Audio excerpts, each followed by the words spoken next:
안녕하세요. 날씨아재 박유성 TV입니다. 오늘은 겨울 산불에 대해서 이야기해 보겠습니다. 오늘 아주 추웠죠. 기온도 많이 내려간 데다가 바람이 불다 보니까 체감 온도도 낮았습니다. 오늘 늦은 밤부터 내일 새벽 사이에 약한 기압골이 통과한 후에 내일 또다시 상층에 추운 공기가 내려옵니다.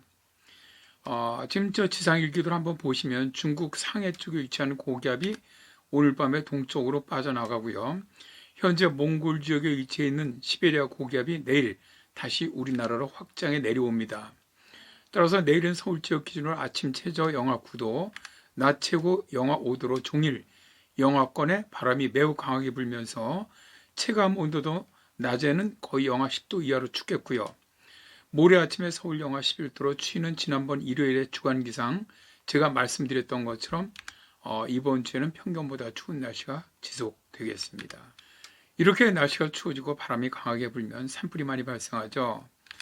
자, 이제 오늘 내려진 기상특보를 보면 푸른색으로 된 데가 경기 동부, 강원, 충북, 경북 북부 지역은 한파특보가 지금 내려져 있죠. 그리고 갈색으로 되어 있는 부분이 이제 건조특보인데 강원 영동, 경북 산지 지역 이쪽으로는 건조특보 발령되어 있고요. 바다 쪽으로는 파란색이죠. 이건 풍랑특보가 발령되어 있습니다. 건조주의보는 실효습도 35% 이하가 이틀 이상 지속될 것으로 예상될 때 발령이 되고요.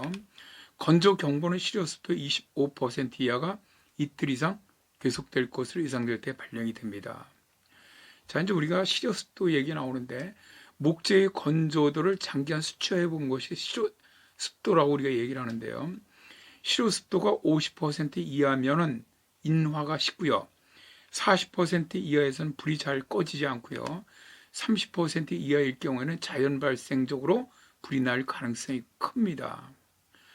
따라서 현재 건조특보가 발령되어 있지 않은 지역이라고 해도 바람이 강하고 건조하기 때문에 조그만 불씨라도 큰 산불로 변질 가능성이 매우 높습니다. 예전에는 봄철에 산불이 주로 발생했죠. 최근에 들어와서 겨울철 산불이 많이 발생하고 있는데요. 최근에 국립산림과학원이 지난 60년간 산불 기상지수 변화를 분석을 해보니까 1월 산불 발생 위험도 증가폭이 가장 큰 것으로 나타났습니다. 1월 산불은 1990년대는 5.7%인 1년 중에 2010년대는 7.4%까지 증가를 했고요. 작년 같은 경우는 연간 산불의 13%인 44건이 발생을 했습니다.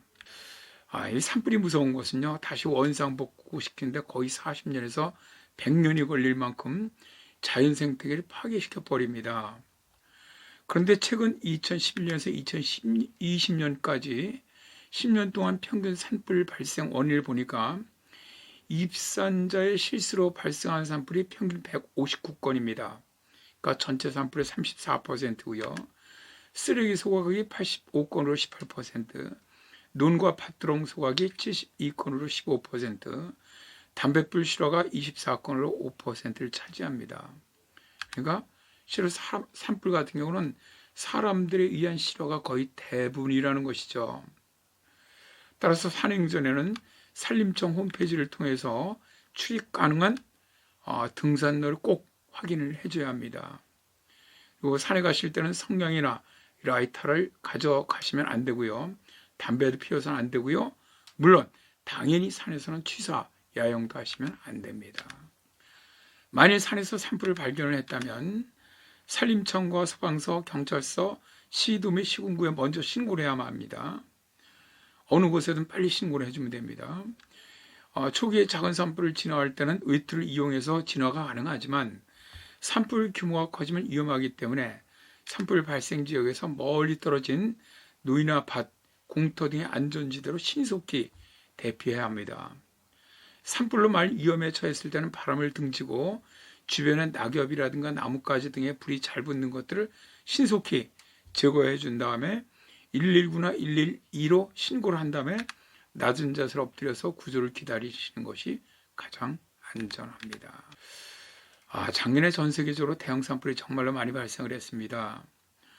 우리나라도 짝수해에 동일한 대형 산불이 많이 발생을 하는데요. 올해는 정말 산불 조심 잘해서 산불이 없는 그런 해였으면 좋겠습니다. 감사합니다.